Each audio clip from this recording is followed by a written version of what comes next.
कपड़े धोने वाली बहू। शादी के पहले से ही विभा को कपड़े धोने का बड़ा शौक था। कभी नल के नीचे तो कभी तालाब के पास। अरे मेरी नीली वाली लुंगी नहीं दिख रही है। विभा की अम्मा कहाँ रखी है लुंगी? अरे वो तो विभा ने परसों ही धोकर रखी थी आपकी अलमारी में, देखो वहीं होगी। वो ना मैंने आज धो दी, मुझे लगा कि गंदी हो गई होगी। अरे कैसे गंदी हो गई थी? उसे तो मैंने पहना भी नहीं। हे भगवान, इस लड़की के कपड़े धोने की आदत से परेशान हो गया हूँ मैं। जितना तो घर में राशन नहीं आता, उससे कहीं ज्यादा डिटर्जेंट पाउडर का खर्चा है। इसकी शादी करवा दो, शादी जाए अपने घर में ही करे काम, फिर चाहे घर के कपड़े धोने हो या पूरे गांव के।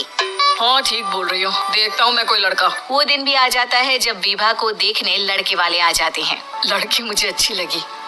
होने वाली सास कहती है, बेटी अगर कुछ पूछना है तो पूछ लो।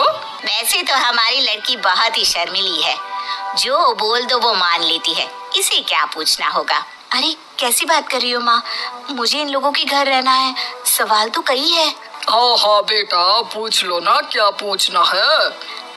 आप लोगों के घर कपड़े कौन धोता है? सास का मुंह बन जाता है।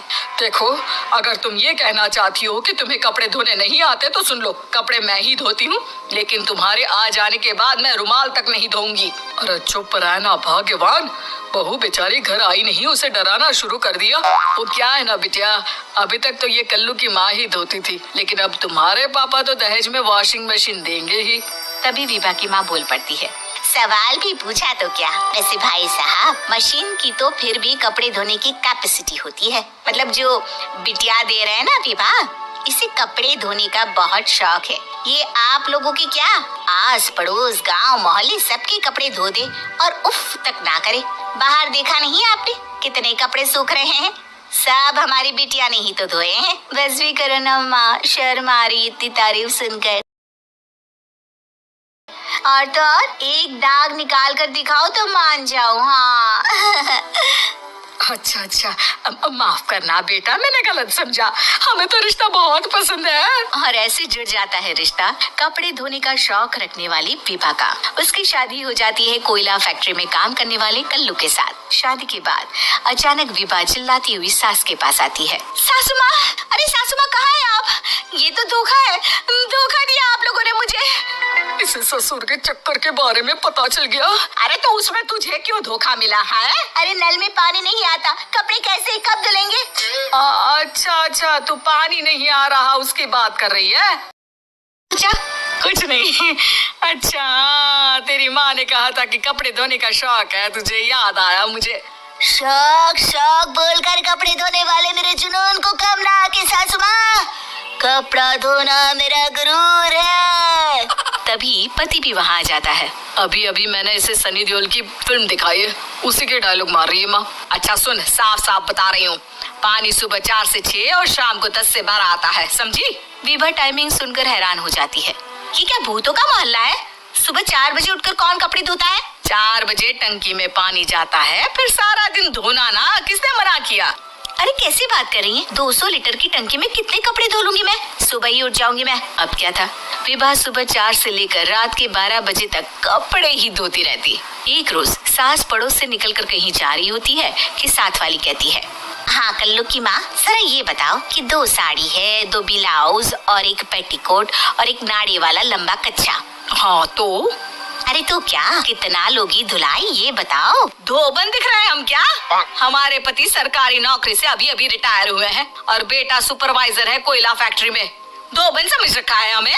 हाय रे कल्लू की अम्मा, माफ कर दो, वो तो मोहल्ले में यही सब बता रहे थे कि तुमने बहू को कपड़ा धुलवाने के काम में लगा दिया है। सास को पड़ोसन की बात सुनकर गुस्सा आ जाता है। वो घर पहुंचती है जहां घर के बाहर ही इतने सारे कपड़े सूख रहे होते हैं जितने कि किसी धोबन के घर पर। अरे ओ कल्लू की दुल्हन, बाहर निकल। माँ जी यहीं आ जाओ, बाथरूम में चादर धो रहे हैं हम। अरे अभी हम धोते हैं, तुमको बाहर निकलो।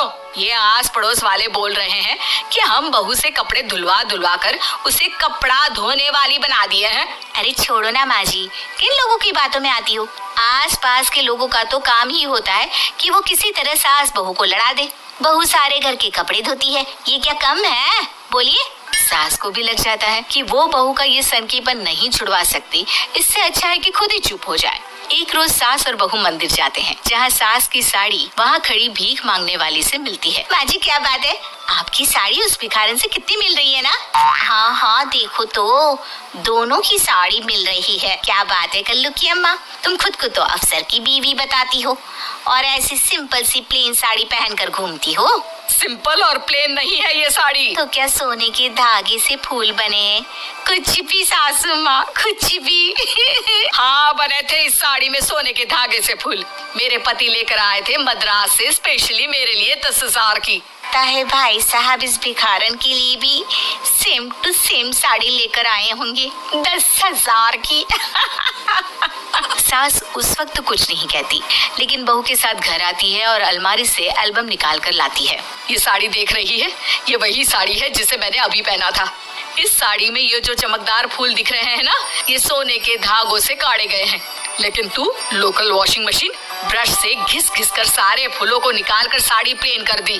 मुझे माफ कर दीजिए सासू माँ। और तो और, जब मैंने तुझे तेरी गलती के लिए कुछ नहीं कहा, लेकिन तूने तो सबके सामने मेरा मजाक ही बना दिया। क्यों? बहू को समझ में आ जाता है कि अब